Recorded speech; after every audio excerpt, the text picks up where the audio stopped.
The grand chamber of the Galactic Council buzzed with quiet conversation. Representatives from dozens of worlds sat in their specially designed seats, each one built for their unique body shapes. The room smelled of different atmospheres mixing together through the air filters. Dr. Zix Thera stood at the center platform, her crystalline body catching the light from above. She was tall and thin, made of what looked like living glass. Her people, the Zalathians, were known across the galaxy as the smartest scientists. They lived on a world where one side always faced their sun, covered in crystal formations that grew like trees. Today, she had important news to share. The humans wanted to settle on Kepler 442c, a frozen world far from Earth. Many species thought this was foolish. Zix Thera was here to prove it with science. Honored delegates, she began, her voice ringing like wind chimes. I have completed my study of the human colonization request. The data is clear. They will fail. She waved her hand, and a hologram appeared showing a blue-white planet covered in ice. The surface looked deadly and cold. Numbers floated around the image showing temperatures, wind speeds, and radiation levels. Kepler 442c has an average surface temperature of -180 degrees. The humans come from a warm world. Their bodies are soft and weak. They have thin skin that tears easily. They need liquid water to survive, but on this world water becomes harder than stone. Captain Elena Rodriguez sat in the human section listening quietly. She was a middle-aged woman with graying hair and calm eyes. She had spent 20 years in space, visiting worlds that most humans had never seen. She knew what cold could do to a person. The alien scientist continued her presentation. She showed charts comparing humans to other species that lived on ice worlds. The glacians had thick shells like armored tanks. The cryomorphs had special blood that never froze, even in space. The thermal worms lived inside planets where the rocks were hot. Look at these biological facts, Zix Thera said, pointing to the data. Humans have no fur for warmth, no natural antifreeze in their blood, no ability to hibernate through the long winter seasons. Their metabolism is designed for a narrow temperature range. Outside of this range, they die. Other delegates nodded their heads. It made sense. Every species that survived on ice worlds had evolved special traits over millions of years. Humans had evolved on a warm, wet planet, with plenty of food and comfortable weather. My calculations show a 97.3% death rate within the first year, the Zalathian scientist announced. The remaining humans will likely die in the second year from starvation, equipment failure, or madness from the isolation. A few delegates made sounds of agreement. The Borthak representative, a large bear-like creature, growled softly. His people came from a world of endless winter, and even they found Kepler 442c challenging. The humans should abandon this foolish plan, Zix Thera continued. The planet contains valuable crystals and rare metals. These resources should go to species that can actually survive there. The glacians have already expressed interest. So have the cryomorphs. Both species are naturally suited for this environment. She paused and looked directly at Captain Rodriguez. It would be a waste of life and resources to allow this colonization attempt. Sometimes logic must overrule hope.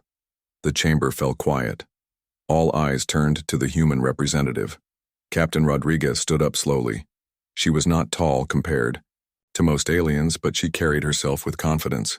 Thank you for your detailed analysis, Dr. Zix Thera, she said in a steady voice.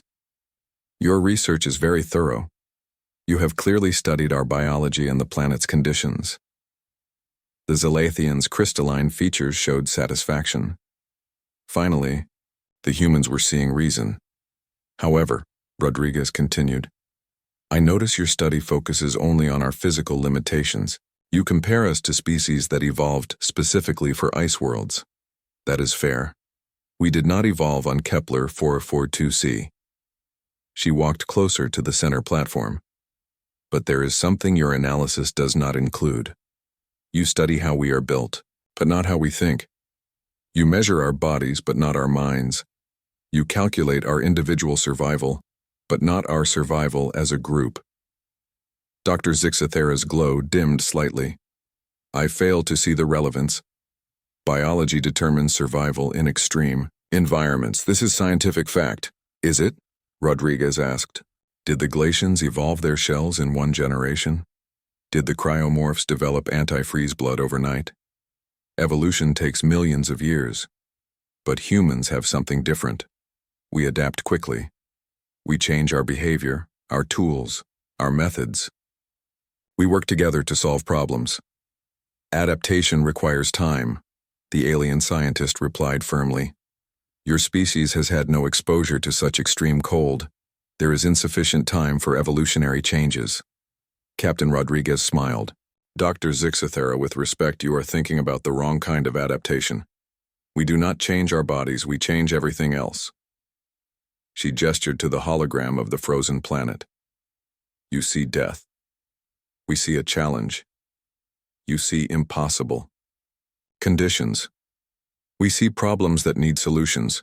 You calculate individual survival rates. We plan as a community. The chamber stirred with interest. This was not what they had expected from the humans. Our ancestors survived ice ages that lasted thousands of years, Rodriguez continued. We built fires when we had no fur. We made clothes when we had no thick skin. We created shelters when we had no shells. We learned to store food when we could not hibernate. Every challenge made us find new solutions. Dr. Zixthera remained unmoved. Your primitive technologies cannot overcome the extreme conditions of Kepler 442c. The planet will kill you before you can adapt. Maybe, Rodriguez agreed. Or maybe your calculations are missing something important. Maybe there are factors you have not considered because your own species values different things. She looked around the chamber at all the different aliens. Each of your species evolved alone on your homeworlds. You developed the traits you needed individually, but humans evolved differently. We survived by working together, by sharing knowledge, by taking care of each other. The captain's voice grew stronger. You measure our physical weakness, but you do not measure our determination. You calculate our biological limits, but you do not factor in our refusal to give up. You study our individual capabilities, but you ignore our collective strength. The Zalathian scientist's crystalline body flickered with annoyance. Determination cannot warm frozen air. Teamwork cannot melt ice. Hope cannot generate heat. These are physical realities. Captain Rodriguez nodded respectfully. You are absolutely right about the physical realities, Doctor. The cold will be brutal. The conditions will be deadly. Many of us might not survive. She paused, looking around the chamber one more time. But we are going anyway, because that is what humans do. We go to places we are not supposed to survive. We find ways to live where life should not exist. We turn impossible into difficult, and difficult into routine. The chamber was completely silent now. Dr. Zixathera stared at the human captain, trying to understand this illogical confidence. We will take your analysis under advisement, Doctor, Rodriguez said formally. Thank you for your scientific expertise. It will help us prepare better for the challenges ahead. She sat down, leaving, the alien scientist standing alone on the platform. Dr. Zixthera looked confused for the first time in the presentation. The humans were acknowledging her data was correct, but they were still planning to go. As the session ended and delegates began to leave, Zixathera made a note in her personal files. She would monitor this human colonization attempt carefully. When it failed, as her calculations proved it must, the data would be valuable for future studies. She did not realize that she had just made the biggest scientific error of her career. The colony ship Perseverance shook as it entered Kepler 442c's atmosphere. Captain Elena Rodriguez gripped her seat as the ship bucked and rolled through layers of frozen clouds. Ice crystals hit the hull like bullets, creating a sound like continuous thunder. Storm front approaching from the northwest, called out Navigator Chen. Wind speeds at 200 kilometers per hour and rising. Through the viewing ports, the colonists could see their new home for the first time. It was a world of endless white ice sheets stretched to the horizon, broken only by jagged mountains that looked like broken teeth. The sky was a pale gray that seemed to suck the warmth from their bodies just by looking at it. Surface temperature is minus 190 degrees, reported Dr. Sarah Kim from her sensor station. That is even colder than Dr. Zix Thara predicted. Captain Rodriguez felt a chill that had nothing to do with the temperature outside. The Zalathian scientist's warnings echoed in her mind. Maybe they had been foolish to come here. The ship landed with a heavy thud that jarred everyone's teeth. Outside, the wind howled like a living thing trying to tear the ship apart. Ice particles struck the hull in waves, creating a constant drumming sound. "All right, people," Rodriguez announced over the intercom. "Welcome to our new home. Survey teams Alpha and Beta gear up for first reconnaissance. Everyone else start unloading the prefab shelters. We need to get the basic infrastructure up before this storm gets worse." The cargo bay doors opened with a grinding sound. The cold hit them like a physical blow. Even through their heavy thermal suits, the colonists could feel the deadly chill trying to find its way inside. The wind was so strong it knocked 2 people over before they could steady themselves. Lieutenant Marcus Webb led the first team outside. He had been to cold worlds before, but nothing like this. The ice beneath his feet was so hard it felt like walking on metal. Each breath created a cloud of vapor that froze instantly and fell to the ground like snow. "Jesus," he muttered into his radio. "This makes Antarctica look like a beach vacation." The prefabricated shelters were designed for extreme conditions, but Kepler 442c tested their limits immediately. The first shelter's heating unit struggled to raise the internal temperature above freezing. The second shelter's door mechanism froze solid and refused to open. Within the first hour, 2 colonists suffered frostbite on their hands despite wearing thermal gloves. The medical team rushed them to the ship's infirmary, which was still the only warm place on the planet. Dr. Chen Wei, the mission's chief engineer, watched his instruments with growing alarm. "We are burning through power reserves 3 times, faster than projected," he reported to Captain Rodriguez. "The heating systems cannot keep up with this cold." Outside, the communication array that was supposed to link them with Earth began to fail. Ice formed on the satellite dish faster than the heating elements could melt it. Soon they would be completely cut off from the rest of the galaxy. The hydroponic bays, essential for growing food, faced their own crisis. The environmental controls could not maintain the minimum temperature needed for plants to survive. The carefully selected seeds and seedlings that were supposed to feed the colony began to wither and die. "Captain," called Chief Medical Officer Dr. Lisa Park over the radio, "we have a problem in Shelter 3. The Wilson family's 8-year-old daughter is showing signs of hypothermia, even inside the heated shelter." Rodriguez closed her eyes for a moment. This was exactly what the alien scientist had predicted. The cold was already claiming victims, and they had been on the planet for less than 4 hours. But as she opened her eyes, she saw something that Dr. Zixathera's calculations had not predicted. The colonists were not panicking. Instead, they were adapting.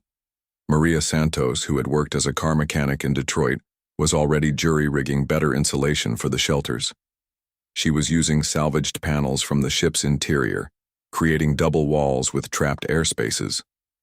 "Back home, I learned that keeping the wind out is just as important as adding heat," she explained to anyone who would listen. The children, rather than being helpless as the alien scientist had suggested, were actually helping. Tommy Kim, only 12 years old, noticed that his breath made bigger vapor clouds near certain rocks. When the adults investigated, they found underground pockets of slightly warmer air. It was not much, but it was something. In Shelter 5, the Peterson family had started sharing sleeping bags with the elderly Collins couple. Body heat that would have been wasted was now keeping 4 people warmer than 2 people could manage, alone. "Look at this," Dr. Park said, showing Captain Rodriguez her tablet. "The colonists are already developing survival behaviors that are not in any manual. They are sharing resources without being asked. They are creating small groups to share body heat. They are rotating duties so that no one stays outside too long." Rodriguez watched through the shelter's frosted window as people worked outside, in the deadly cold. They moved slowly and carefully, but they kept moving. No one was giving up. Engineer Chen approached her with a tablet full of data. "Captain, the numbers are not good. At our current power consumption rate, we will exhaust our reserves in 6 weeks. The heating systems are simply not designed for this extreme cold. What do you recommend? Rodriguez asked. We should consider returning to orbit and requesting evacuation, Chen said quietly. Dr. Zixithera was right. The conditions here are beyond human survival limits. Rodriguez looked around the shelter. Despite the cold, despite the equipment failures, despite the clear signs that they were in over their heads, the colonists were still working. Families were still taking care of each other. Children were still laughing as they helped their parents. No, she said finally. We are not leaving. Not yet. Captain, the mathematics are clear. The mathematics were clear to Dr. Zixithera too, Rodriguez interrupted. But she missed something. Look around, Chen. Really look. The engineer followed her gaze. He saw colonist Jake Morrison sharing his heated meal with 3 other people, even though it meant he would only get a quarter portion. He saw teenager Amy Foster teaching younger children how to layer their clothing more effectively. He saw elderly Mr. Patel working alongside much younger people to reinforce shelter walls, moving slowly, but never stopping. They are not just trying to survive individually, Rodriguez said. They are surviving as a community. Every person who stays warm helps keep others warm. Every problem one person solves gets shared with everyone else. As if to prove her point, Maria Santos called out from across the shelter. Hey everyone, I figured out how to boost the heater efficiency by 20%. Come look at this. Within minutes, a crowd had gathered around her makeshift modifications. She explained her technique patiently, answering questions and helping others understand the principles involved. Soon, people were heading to other shelters to share the improvement. That night, as the storm raged outside with winds that could freeze exposed skin in seconds, the colonists gathered in the largest shelter for their first community meeting. They were tired, cold, and scared. Some were injured. All of them knew they were in serious trouble. But they were still there. They were still trying. Captain Rodriguez stood before them, looking at faces that showed determination mixed with worry. These people had left everything behind to come to this frozen world. They had believed in the dream of building something new. I will not lie to you, she said. Dr. Zixithera was right about many things. This world is trying to kill us. Our equipment is not performing as well as we hoped. The conditions are worse than our worst-case scenarios. She paused, seeing the fear in some eyes, but also seeing something else. Hope, stubbornness, the kind of human determination that had carried their species from caves to the stars. But we are still here, she continued. We are still alive, and we are going to figure this out, together. The meeting lasted 3 hours. People shared ideas, resources, and responsibilities. They formed work groups and support teams. They made plans and backup plans. When it ended, Dr. Chen pulled Rodriguez aside. Captain, I have been reviewing the power consumption data from today. Something interesting is happening. What do you mean? The efficiency improvements are working better than expected. The resource sharing is reducing individual power needs. The community sleeping arrangements are cutting heating requirements. He showed her his tablet. We might actually last longer than 6 weeks. Rodriguez smiled. Dr. Zixithera calculated our individual survival rates, but she never calculated what happens when humans refuse to survive individually. Outside, the storm continued to rage. The temperature dropped even further. Ice formed on everything exposed to the air. But inside the shelters, people were sharing warmth, food, and hope. They were learning to live where life was not supposed to exist. The real test was just beginning. 3 weeks had passed since the colonists first set foot on Kepler 442c. The initial panic had faded, replaced by something more dangerous, grim determination mixed with growing desperation. Food supplies were running lower than planned. 2. More heating units had failed completely. The medical supplies were being consumed faster than expected due to cold-related injuries. Captain Rodriguez stood in the main shelter studying the daily reports. The numbers were not encouraging. At their current rate of consumption, they would run out of emergency rations within a month. The failing equipment meant they were living on the edge of disaster every day. But something remarkable was happening. Alongside the crisis, Maria Santos had not stopped with her first heating improvement. The former automotive engineer from Detroit had been crawling through maintenance tunnels and equipment spaces, applying lessons she had learned fixing cars in brutal Michigan winters. "Captain, come look at this," Maria called from beneath a heating unit. Her voice was muffled by the access panel she was working under. "I think I figured out why we are losing so much heat." Rodriguez crouched down beside the unit. Maria emerged from the cramped space, her face streaked with grease but wearing a satisfied smile. "See, back home, we had this problem with car heaters in winter," Maria explained. "The heat would get generated, but then it would escape through all the little gaps and connections. Same thing is happening here, but worse because of the extreme cold."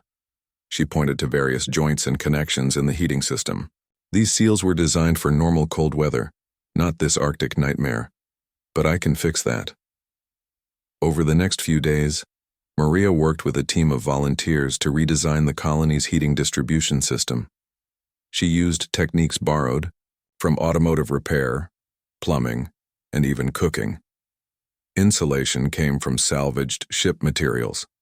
Seals were improved using spare parts from completely unrelated systems. The result was a 23% improvement in heating efficiency. More importantly, the knowledge spread quickly throughout the colony. People began to see their equipment problems differently, not as failures but as puzzles to be solved. The breakthrough came from an unexpected source. Tommy Kim, the 12-year-old boy who had noticed the warm spots near certain rocks, was playing outside during a brief calm period between storms. His parents had told him to stay close to the shelters, but curiosity had drawn him to explore a cluster of dark stones about 50 meters away. "Mom! Dad!" he called excitedly over his radio. "Come quick! There is something weird here." Dr. Sarah Kim, Tommy's mother and the colony's geologist, hurried outside with her husband. Tommy was standing next to what looked like an ordinary rock formation, but when she got closer, she could feel it too. "These rocks are warm," she said in amazement. "Not hot, but definitely warmer than everything else."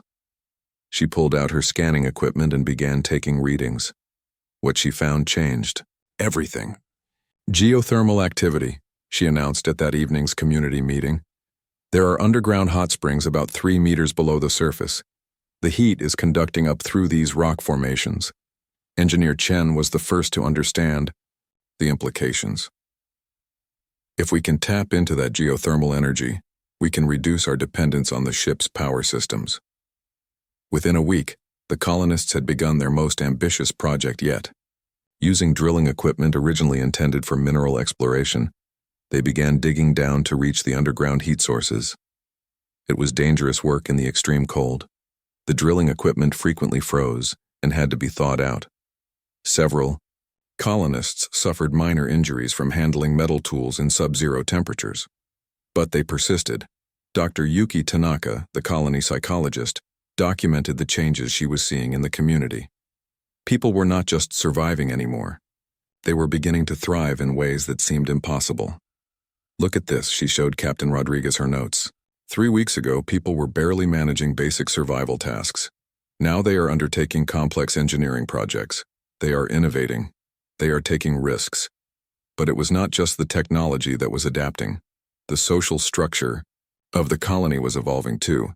The colonists had naturally organized into a buddy system without being told to do so. No one went outside alone. Everyone had at least 2 other people who checked on them regularly. When someone got sick or injured, the entire community adjusted to cover their responsibilities. Food sharing had become automatic. When Jake Morrison's family had a good day hunting ice fish in the underground pools they had discovered, the extra protein was distributed to families with young children and elderly members. When the Chen family successfully grew the first vegetables in their improvised greenhouse, the harvest was shared with everyone.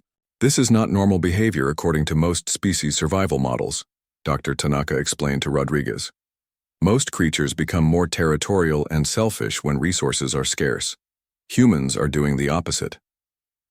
The improvised greenhouse was another example of human adaptability that alien scientists had not predicted. Using salvaged materials from the ship, The colonists had created a double-hulled growing space. The outer hull protected against the wind and extreme cold. The inner hull was heated by carefully channeled geothermal energy.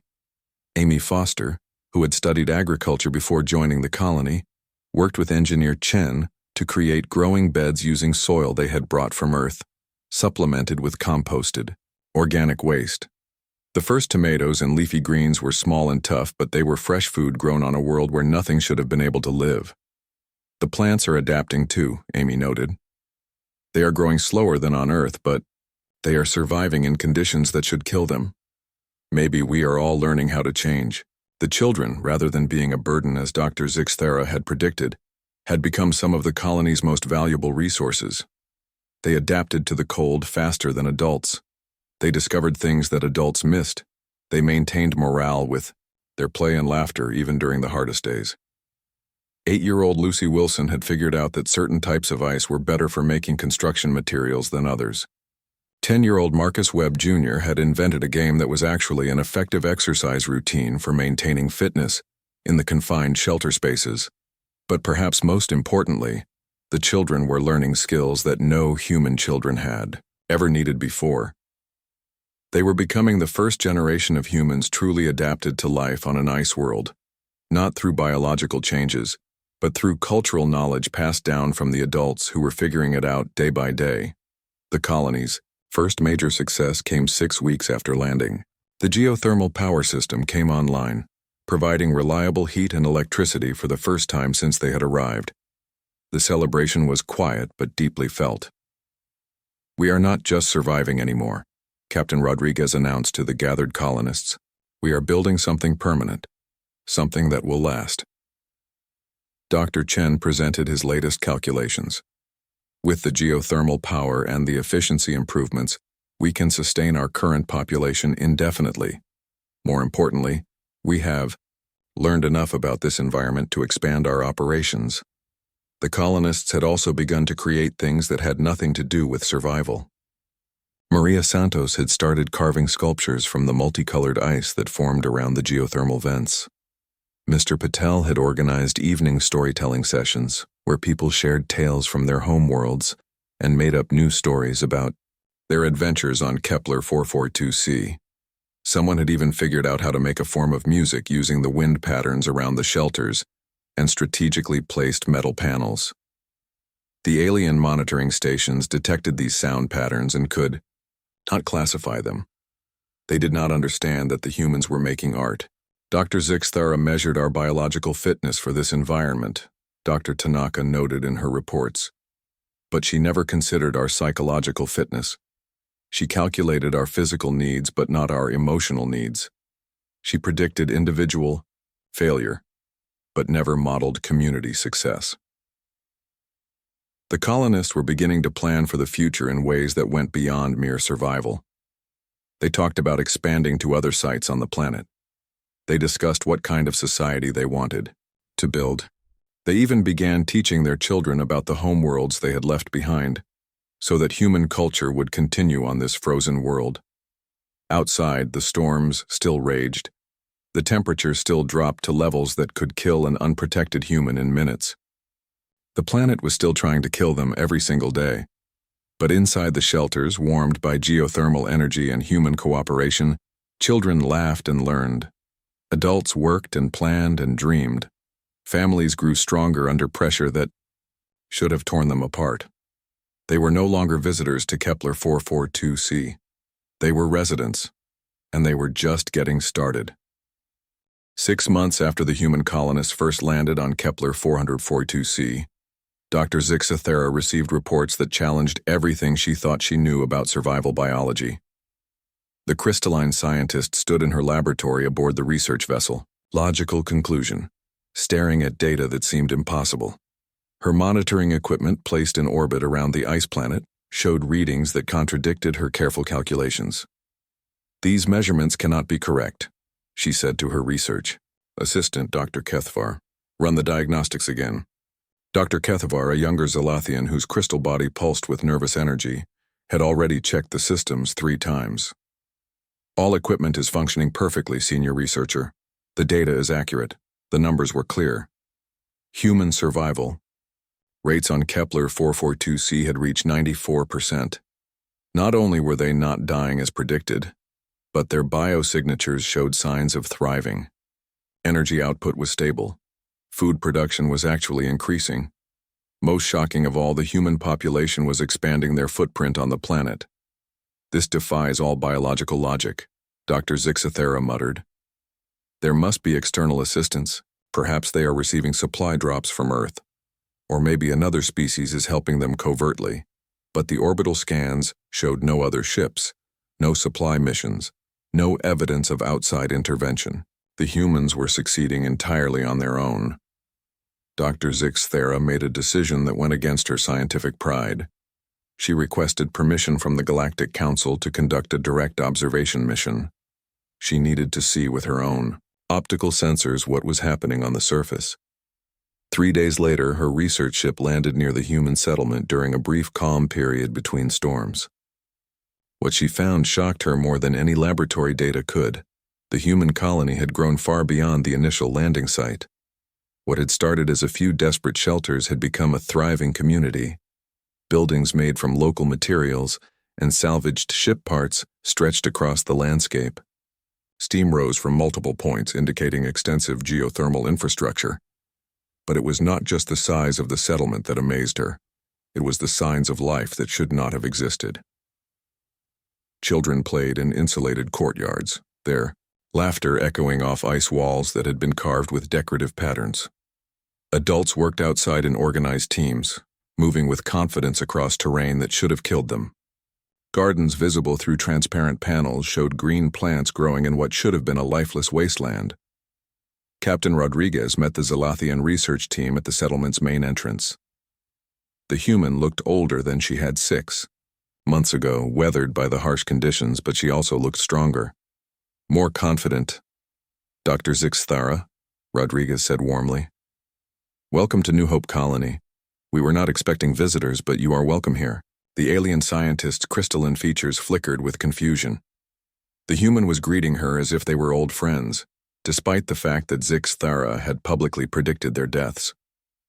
I have come to investigate the anomalous survival data, Dr. Zixathera said formally. My calculations indicated a 97.3% mortality rate within the first year. Current data suggests this prediction was incorrect. Your calculations were not wrong about the challenges, Rodriguez replied. This world has tried to kill us every single day. The cold is exactly as deadly as you predicted. The resource limitations were even worse than your models suggested. She gestured toward the thriving settlement around them. But you measured the wrong things. Dr. Zixathera spent the next 3 days conducting interviews and observations that challenged her fundamental understanding of survival adaptation. What she discovered did not fit into any category in her scientific databases. In the geothermal plant, she met Maria Santos, who explained how automotive repair principles had been adapted for extreme cold environments. The efficiency improvements were not just clever engineering. They represented a completely different approach to problem solving than any species in the galactic database had ever documented. You see, Doctor, Maria said while showing off her latest heating system modifications. I never studied alien survival technologies. I just knew how to keep cars running in Detroit winters. Turns out heat is heat, whether you are warming a car engine or keeping people alive on an ice planet. In the hydroponic gardens, Dr. Zixathera observed something that made no sense according to her biological models. Amy Foster was growing food in conditions that should have been impossible, but she was doing it using techniques that combined Earth agriculture with innovations developed specifically for Kepler 442c. The plants are adapting too, Amy explained. Not genetically. That would take thousands of years. But we are learning which varieties work better in low light, which ones can handle temperature fluctuations, which ones produce the most nutrition per unit of energy invested. But it was the social observations that truly puzzled the alien scientist. She watched Jake Morrison return from a successful fishing expedition at one of the underground lakes the colonists had discovered. Instead of keeping the best fish for his own family, he distributed the catch according to a complex social formula that prioritized pregnant women, children, and elderly colonists. This behavior is counterproductive to individual survival. Dr. Zixathara noted to Captain Rodriguez. Why does he reduce his own family's resources to feed others? Rodriguez looked surprised by the question. Because that is how we survive. Jake's family gets fed when other people have successful hunting days. Everyone contributes what they can. Everyone receives what they need. But what if resources become critically scarce? Surely this cooperation would break down under extreme pressure? Doctor, resources have been critically scarce since the day we arrived, Rodriguez replied.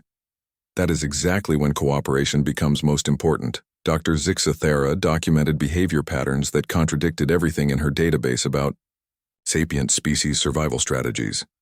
Humans were sharing resources during scarcity. They were risking individual comfort to ensure group welfare.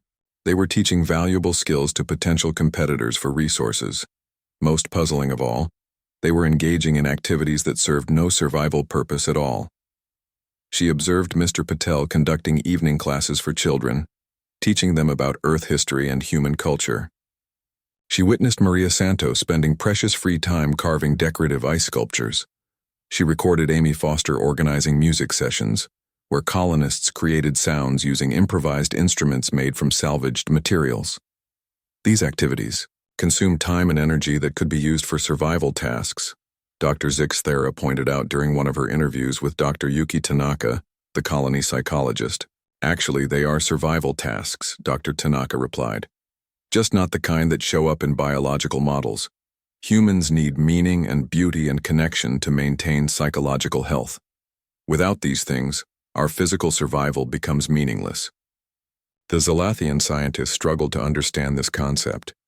Her own species valued logic and efficiency above all else. They reproduced through crystalline budding and raised offspring in communal facilities optimized for learning. They had no concept of art for its own sake or stories that served no educational purpose. On her final day of observation, Dr. Zixathara made a discovery that forced her to completely reconsider her original analysis. She was reviewing thermal imaging data when she noticed something strange. The human settlement was not just surviving the extreme cold, it was actually generating more heat than it consumed from external sources. The geothermal taps, the improved heating systems, and the efficient insulation were working so well that the colony was creating a microclimate around itself. Captain Rodriguez, she said, finding the human leader in the main community center. Your settlement is modifying the local environment. You are creating a zone of relative warmth in the middle of this frozen wasteland. Yes, Rodriguez agreed. We call it the human effect. Wherever we build and live and work together, conditions improve, not just for us, but for the environment around us. She led the alien scientist to an observation window. Outside, in the area immediately around the colony buildings, the ice was different. It was still frozen, still deadly cold. But it was not the absolute sterile wasteland that covered the rest of the planet. There were signs of chemical activity, traces of organic compounds, even some primitive microbial life that had not existed before the humans arrived.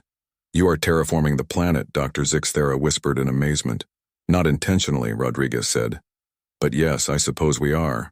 Human activity creates warmth, which creates chemical reactions, which creates opportunities for life. We are not just adapting to Kepler 442c. We are slowly making it adapt to us.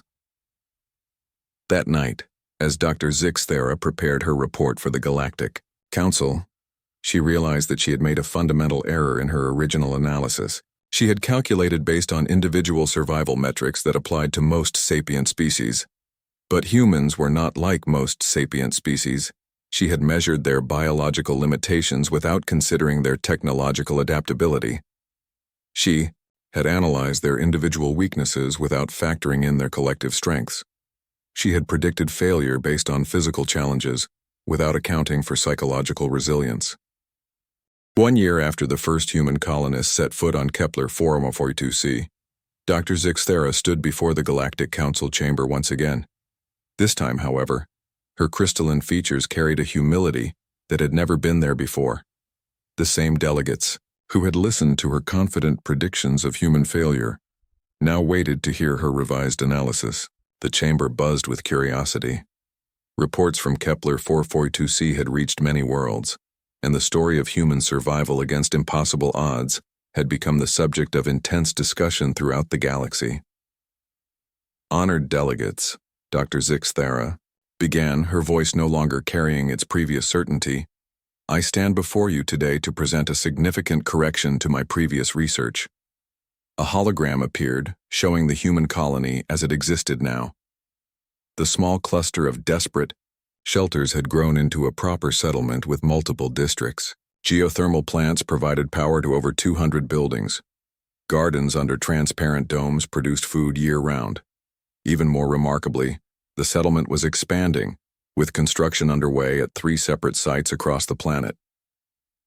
The human survival rate on Kepler 442c currently stands at 96.7%, she announced. Not only did they survive their first year, but their population has grown by 12% due to successful births and new arrivals from Earth. Murmurs of amazement rippled through the chamber. Several delegates leaned forward in their seats trying to better see the holographic data. More significantly, Dr. Zixthara continued, the human settlement has become economically productive. They have discovered and begun mining 17 different valuable mineral deposits. They have established trade relationships with 4 different species, who now regularly stop at Kepler 442c for supplies and services. The Borthak representative, whose own people had found the ice planet challenging, growled in approval. Impressive. But how did you get your original calculations so wrong? Dr. Zixthara's light dimmed slightly with what might have been embarrassment. I made a fundamental error in my analytical approach. I calculated based on individual survival metrics that apply to most sapient species in our database. However, humans possess a trait that I had not adequately weighted in my models. She gestured, and the hologram changed to show different scenes from the human colony. Children learning in heated classrooms, adults working together on complex engineering projects, families sharing meals that combined Earth foods with locally discovered resources. Humans have evolved the most powerful survival adaptation in the known galaxy, she said. They adapt collectively through rapid behavioral, technological, and social modification rather than individual biological specialization. Captain Rodriguez appeared in the chamber via holographic link from Kepler 442c. She looked confident and healthy, wearing clothes made from locally produced materials. Behind her, the windows of the colony's community center showed a view of what had once been considered a lifeless wasteland but was now a bustling human settlement. Dr. Zixthara, Rodriguez said with a smile, thank you for your original analysis. It actually helped us prepare better for the challenges we would face. The alien scientist's crystalline structure pulsed with confusion. Captain, my predictions were completely wrong. How could they have been helpful? Because you were right about the problems, Rodriguez replied. The cold was exactly as deadly as you said it would be. The resource limitations were even worse than you predicted. Your data helped us understand what we were up against. She gestured toward the thriving colony visible behind her. What you missed was not the size of the challenges, but the nature of our response to challenges. Dr. Zixthara nodded slowly. I have spent the past 6 months studying your colony's development. What I observed challenges fundamental assumptions about survival biology. The hologram shifted to show detailed analyses of human adaptation strategies. Unlike the clinical data from her previous presentation, these charts showed complex webs of interconnected behaviors and innovations. Most species in our database evolve specialized biological adaptations over millions of years to fit specific environmental niches, she explained. The glacians developed their protective shells. The cryomorphs evolved anti-freeze blood. The thermal worms adapted to live inside planetary cores. But humans evolved something different entirely. They developed the ability to rapidly modify their environment, their technology, and their social structures in real-time response to challenges. She showed examples from the colony. Maria Santos's heating improvements had been copied and improved by other colonists who then developed entirely new applications for the same principles. Tommy Kim's discovery of geothermal activity had led to power generation, which enabled expanded agriculture, which supported population growth, which provided more mines to solve additional problems. They do not adapt to their environment, Dr. Zixthara said with something approaching awe. They adapt their environment to themselves collectively, using a combination of ingenuity, cultural flexibility, and what they call stubbornness. The Galactic Council delegates listened in fascination as she detailed human innovations that had never appeared in any species database.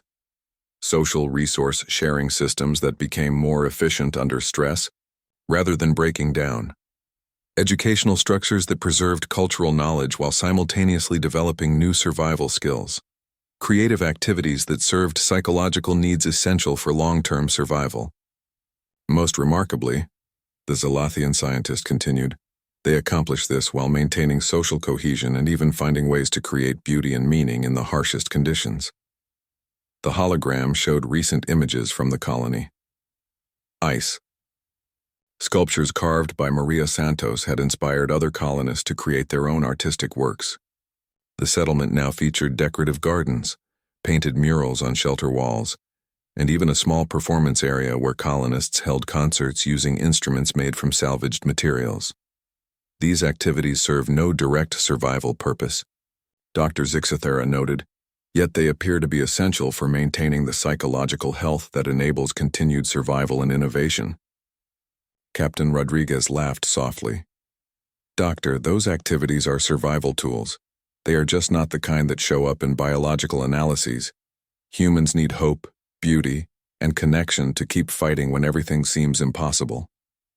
This is what I failed to understand, Dr. Zixathera admitted to the council. I measured their individual biological fitness for extreme conditions. I calculated their resource requirements and physical limitations. I predicted individual failure based on environmental stressors. Her voice grew stronger as she continued. But I never considered their collective intelligence. I never factored in their cultural adaptability. I never accounted for their refusal to accept individual failure when community survival was possible. The alien scientist brought up her most startling discovery. In the past 6 months, the human colony has begun to fundamentally alter the local environment of Kepler 4-42c. Their activities have created microclimates that are supporting primitive life forms that never existed on the planet before. They are terraforming?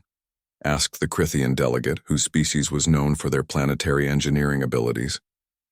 Not intentionally, Dr. Zixathera replied. But their presence is creating chemical and thermal changes that are making parts of the planet more hospitable to life. They are not just surviving on Kepler 442c. They are slowly making it more suitable for survival. Captain Rodriguez nodded from her holographic link. We have noticed that effect too. Our geothermal installations are creating warm zones that extend beyond our immediate settlement. Some of our biologists think we might be able to introduce Earth species that could survive in these modified areas. The implications were staggering. Most species that successfully colonized extreme worlds did so by adapting themselves to match environmental conditions. Humans were apparently capable of surviving by gradually adapting the environment to match their needs while simultaneously modifying their own behavior and technology. I have a question, Captain Rodriguez, said the Zalathian researcher. What drives this refusal to give up? Many species faced with the conditions on Kepler 442c would logically conclude that the challenge exceeds their capabilities and withdraw to more suitable worlds. Rodriguez considered the question carefully. Dr. Zixathera, I think the difference is in how we define impossible. When you calculated our survival chances, you saw problems that could not be solved. When we looked at the same data, we saw problems that had not been solved yet. She gestured toward the thriving settlement behind her. Every human who came to this world knew it might kill them. But they also knew that if we succeeded, we would prove that humans can live anywhere. We would open up worlds that no one thought could be colonized. We would expand the places where human children could grow up and build their own dreams. So you risked individual lives for collective advancement? Dr. Zixathera asked, trying to understand the logic. No, Rodriguez replied firmly.